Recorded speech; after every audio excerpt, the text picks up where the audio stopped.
Un tesoretto di 113 milioni di euro che manca all'appello della contabilità delle famiglie cinesi in Veneto. Unioncamere analizza i dati di Regione e Ministero sulla presenza di cittadini del Sollevante che secondo l'Unione delle Camere di Commercio mettono in luce una realtà economica nascosta, con molte zone grigie. I conti non tornano, il titolo della ricerca, che ricorda anche come 2/3 dei prodotti contraffatti sequestrati siano cinesi, lo 0,3% del PIL regionale. Se fosse una produzione regolare darebbe 10.000 posti di lavoro. Una famiglia cinese che vive nel Veneto, che guadagna mediamente all'anno 18.000 euro, ne spende miracolosamente 33.900.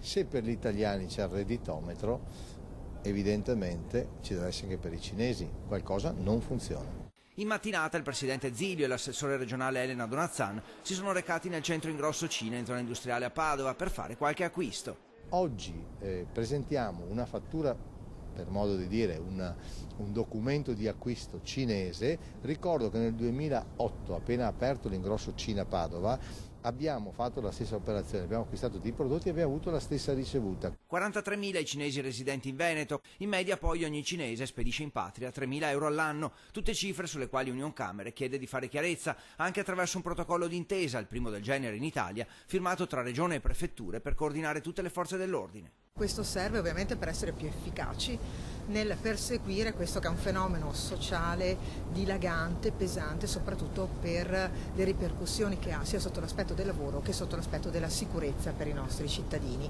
e della salute.